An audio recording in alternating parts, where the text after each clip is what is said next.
Ah, pero claro, la historia, que ya me lo iba a olvidar. Vamos a hablar un poco de la historia del press de banca, ¿sí?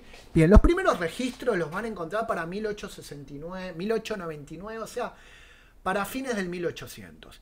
Principalmente el señor George Hackenschmidt, que es la figura, y esto solo ustedes se están enterando, la figura de mi próximo manual, que es una recopilación de un manual antiguo que se llama el modo de vivir, la manera de vivir, de George Hackenschmidt, que cuenta justamente todas sus experiencias como strongman, como luchador profesional, uno de los luchadores más conocidos e importantes de fines de 1800 y de 1900, y su sistema de entrenamiento y su sistema de buen vivir, ¿sí? O sea, por eso es un libro que voy a sacar muy importante, que por ahí están viendo este video y ya está, o por ahí no, sale en diciembre del 2020, ¿sí?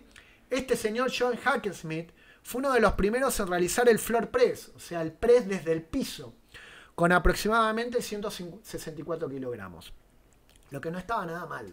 Para la época se lo conocía como press prono, en verdad tendría que ser press supino, ¿sí? O floor press, o sea, press desde el suelo.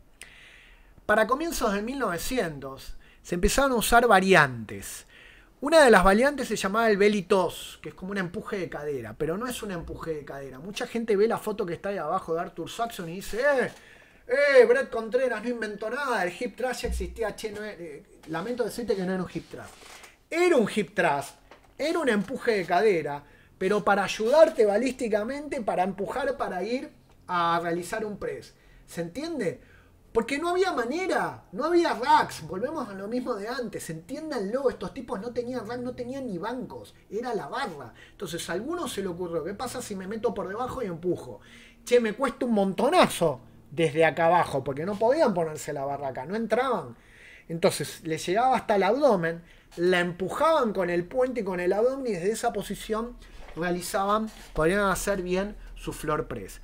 En la foto de abajo está Arthur Saxon, haciendo justamente con el puente, pero no te está mostrando la segunda foto, que sería el press horizontal desde el suelo. Y era muy común, Hackenschmidt y todos estos luchadores, hacer el puente de luchador, que era eso que estás viendo pero apoyado sobre la cabeza, porque era una figura que se usaba y se sigue usando en lucha grecorromana, en submission, en cualquier cosa que vos estés abajo de un tipo y tengas que hacer un puente para sacártelo, era una figura que se usaba mucho.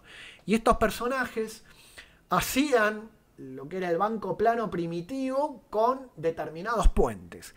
Para la década del 20, muchas de estas técnicas empezaron a desaparecer. Algunos dicen porque era como una manera de hacer trampa, otros dicen porque era peligroso, y para la década del 30 o 40 empiezan a realizarse sobre bancos y empiezan a aparecer los primeros racks y empieza a aparecer el banco plano como lo conocemos hoy en día. Buenísima la historia, esto siempre es muy importante tenerlo, ¿sí? Todo esto que vamos a ver de miembros superiores va a aparecer en el manual 3 de Anatomía, Fuerza y Entrenamiento, que es el de miembros